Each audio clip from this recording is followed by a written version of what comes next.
good story to finish with on Friday. Stanford University comes out with a massive study that effectively say lockdowns make no sense. They looked at all the different international numbers, all the different countries, analyzed what they had done to determine whether or not it made any sense to lock down the countries, and whether it made any sense to shut down schools, and whether it made sense to shutter all these small businesses when it comes to a public health perspective. And what did they uncover? What your boy has been telling you the data said since April. This isn't confusing. We should have never shut down schools. We should have never locked down small businesses like we have, causing all of them to collapse. We should have suggested that the elderly, those over the age of 75, should be making decisions as if their life is in danger from this virus. But if you are under the age of 50, and certainly if you're under the age of 40, we should have allowed you to continue to work. We should have allowed you to continue to live your life.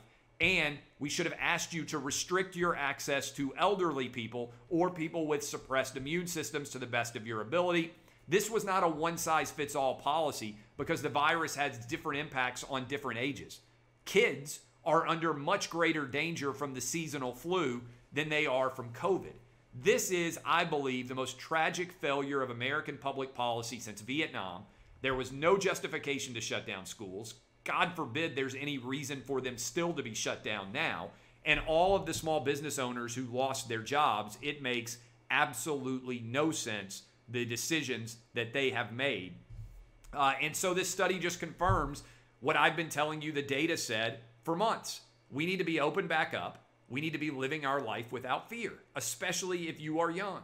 I went to the gym today. I'm going out to dinner tonight. I took my family to Universal Studios. I went to 6 NFL football games this year. I'm traveling with my wife to Mexico next month for a vacation. All of those things are me analyzing the risk and recognizing that I'm unlikely to be in danger. I have restricted my family's access to a large extent to elderly people of any age. And as a result, we're only interacting with young people, young-ish people, young people being defined pretty much as under the age of 50. If older people want to interact with them like my parents do, then we're not going to hide from my parents. But we've tried to limit our interaction elsewhere. So far, it's amazing to me how much of a failure American public policy has been in this respect. But this study from Stanford University, we'll see whether or not it's allowed to be distributed freely. But I think the tides are turning in a big way here.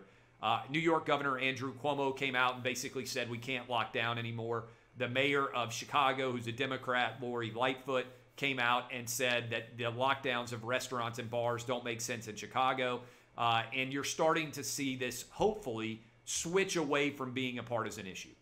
Unfortunately, this virus hit in 2020 right in the midst of the most contentious election of most of our lives.